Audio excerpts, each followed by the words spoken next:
SV6 news కు స్వాగతం. ముందుగా headline. Warangal Geesukonda PSR Gardens లోని వరంగల్ ఎస్సీ విభాగం వారి ఆధ్వర్యంలో నిర్వహించిన parliament Congress party SC cell ఆత్మీయ సమ్మేళనం కార్యక్రమం జరగనుంది. SC corporation chairman Nagari Preetham, Warangal parliament in charge Parakala శాసనసభ్యులు రేవూరి ప్రకాష్ రెడ్డి, స్టేషన్ ఘనపూర్ శాసనసభ్యులు కడియం శ్రీహరి, ఎంపీ అభ్యర్థి కడియం కావ్యతో కలిసి పాల్గొన్న వర్ధన్నపేట శాసనసభ్యులు విశ్రాంత ఐపీఎస్ అధికారి కెఆర్ నాగరాజు. ఈ కార్యక్రమంలో వరంగల్ జిల్లా అధ్యక్షురాలు ఎర్రబెల్లి స్వర్ణ, చైర్మన్ ఇనుగాల వెంకటరామిరెడ్డి, మాజీ ఎమ్మెల్సీ పుల్లా పద్మావతి, వరంగల్ హన్మకొండ జిల్లా ఎస్సీ సెల్ చైర్మన్ నరుకుడు వెంకటయ్య, పెరమాండ్ల రామకృష్ణ, దయాకర్, బొడ్డు అనిల్, సాంబయ్యతో ఎస్సీసెల్ నాయకులు, కార్యకర్తలు, వివిధ అనుబంధ సంఘాల నాయకులు తదితరులు పాల్గొన్నారు. జై కాంగ్రెస్. వేదిక మీద పెద్దలందరికీ, అలాగే వేదిక మీద ముందున్న నా యొక్క దళిత బిడ్డలందరికీ శిరస్సు నుంచి నమస్కరిస్తున్నా.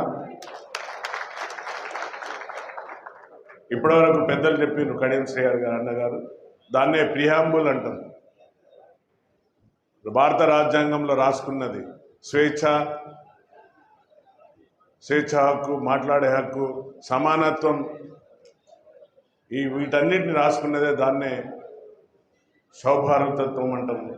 కానీ అన్నగారు చెప్పినట్టుగా మన యొక్క రాజ్యాంగం ప్రమాదంలో ఉంది. మొన్న అంబేద్కర్ గారు పుట్టినరోజును లాస్ట్ ఇయర్ నుండి నేను చేస్తున్న అన్నగారు, అది విజ్ఞాన జ్యోతిగా ఏదైతే హనుమాన్ యాత్ర, శోభయాత్ర అని ఏదైతే చేస్తారో దాన్ని ధీటుగా నేను విజ్ఞాన యాత్రను స్టార్ట్ చేశాను. అన్ని వర్గాలను పిలిచాను, అన్ని కుల సంఘాలను పిలిచాను, అందరూ కూడా పార్టిసిపేట్ చేశారు. ఇది తప్పనిసరిగా వరంగల్లో దిక్సూచిగా పోతుందని నేను ఆశిస్తున్నాను. ఇంకా మళ్ళీ తప్పనిసరిగా వచ్చే ఆయన యొక్క జన్మదినానికి మళ్ళీ పెద్ద ఎత్తున కూడా ఈ యొక్క ర్యాలీని నిర్వహించాలి. రాత్రి కూడా యూనివర్సిటీలో ఏదైతే భారత రాజ్యాంగం పైన మేధావులు చర్చిస్తుంటే ఏబీవీపీ ఆర్ఎస్ఎస్ గుండాగాళ్ళు దాడి చేశారు రాత్రి కూడా యూనివర్సిటీలో. తప్పనిసరిగా సోదరులారా, పెద్దలు చెప్పినట్టుగా భారత రాజ్యాంగం ప్రమాదంలో ఉంది. కాబట్టి మన అందరం ఏకమయ్యే అవసరం ఉంది. అన్న నిన్నే తిట్టుడు కాదు, నన్ను కూడా తిట్టిండు ఎలక్షన్లో మన మందకృష్ణ మాదిగన్న. నాగరాజు గేయద్దు, చాలామందిని ఎన్కౌంటర్ చేసి వచ్చిండు. తర్వాత